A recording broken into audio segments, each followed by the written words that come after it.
Ang Bocana Bridge is kaparte ng buong coastal road ng Davao City. At that time na mayor ako, may budget ang coastal road pero unfunded ang bridge. Nagpapasalamat kami kay dating Pangulong Rodrigo Duterte dahil hindi siya tumigil sa paghahanap ng pondo para doon sa tulay.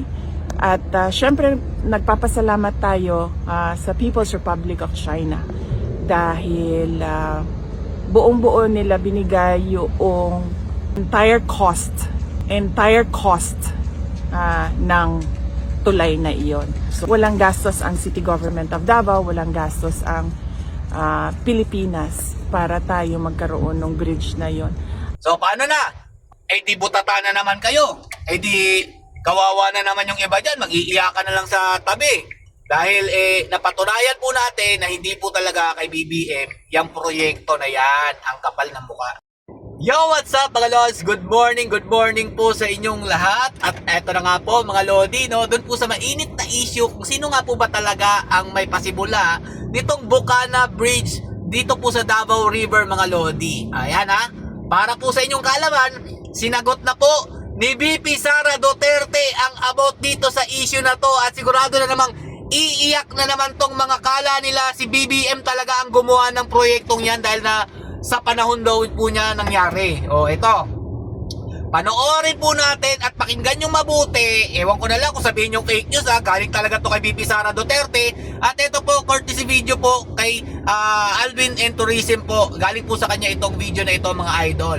So ito, panoorin at pakinggan ninyo, ikalat ninyo itong video na to para po sa mga nagdadalawang isip o naguguluhan kung sino po ba talaga ang may gawa nitong Bocana Bridge na ginawa po dito sa amin sa Davao City na nagko-connecta po dito sa coastal road dito po sa aming lugar. So ito, panoorin nyo pong mabuti mga idol. Ang Bocana Bridge is kaparte ng buong coastal road ng Davao City. So hindi siya yung coastal road hindi siya makakatawid ng Bangkerohan River kung wala yung Bocana Bridge. At that time na mayor ako, may budget ang coastal road pero unfunded ang bridge.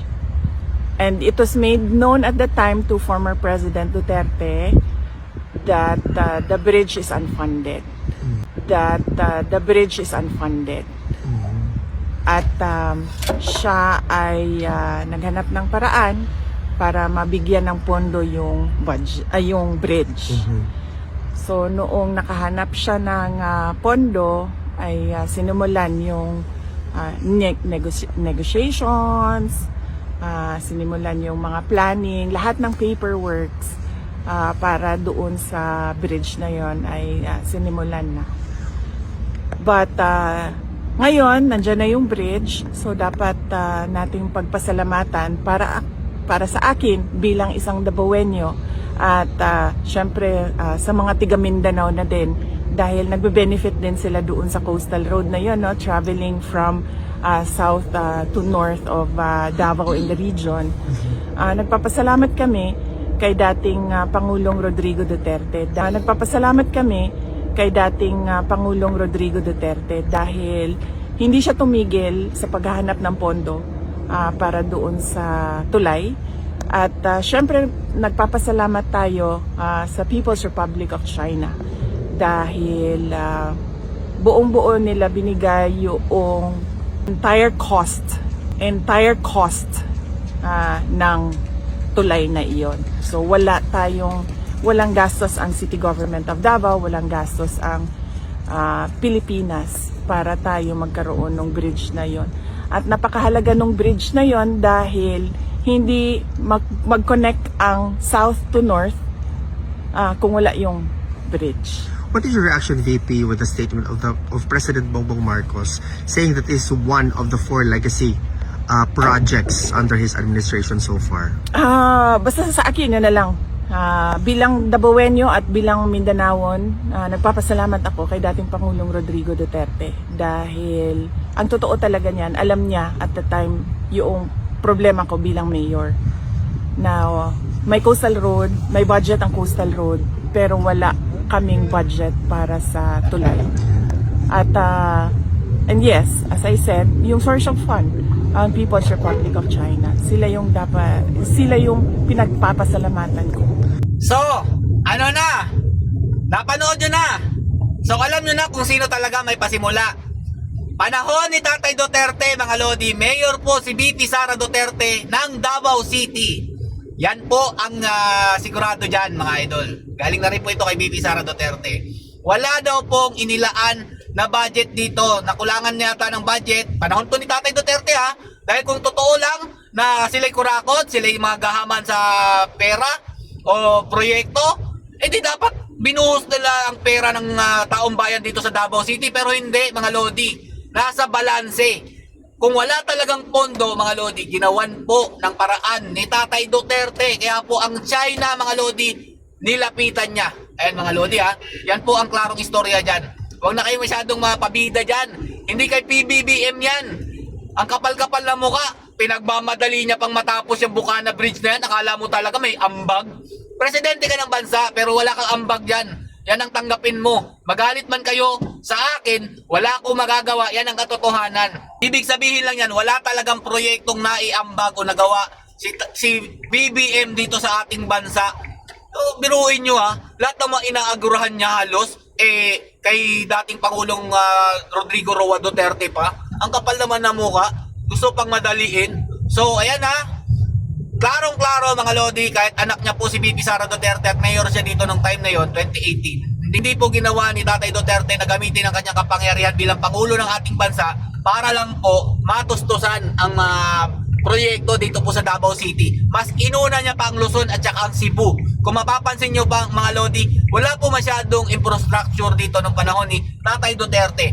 Ngayon po, mga Lodi, yung iniwan po na proyekto ni Tatay Duterte hanggang ngayon, yung diversion road, na tulay, di pa rin po natatapos dahil wala nga pong suporta, mga Lodi, ang ating national government dito po sa amin sa Davao City. Kaya para sa akin, ang kapal na mukha ni Bongbong Marcos Jr. na sabihin niyang para daw sa mga taga Davao ang ginagawa niya dito sa proyektong ito, yung pagbubukas po ng Bukana Bridge dahil malapit na daw po ang Pasko, magiging peak hours na daw po yan, makakatulong daw po sa amin. Ang kapal na mukha mo.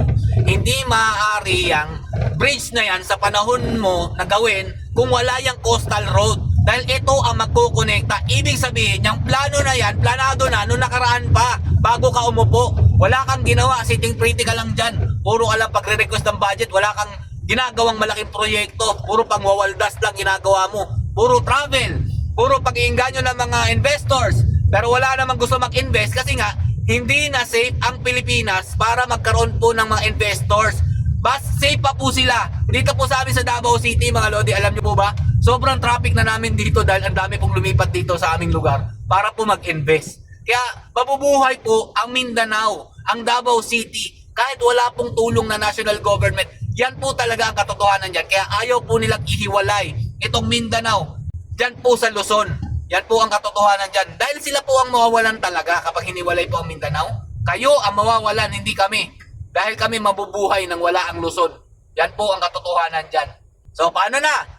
Di butata na naman kayo. Di kawawa na naman yung iba dyan. Mag-iiyakan na lang sa tabi. Dahil napatunayan po natin na hindi po talaga kay BBM yung proyekto na yan. Ang kapal ng mukha. So paano na? Di butata na naman kayo. Di kawawa na naman yung iba dyan. Mag-iiyakan na lang sa tabi. Dahil napatunayan po natin na hindi po talaga kay BBM yung proyekto na yan. Ang kapal ng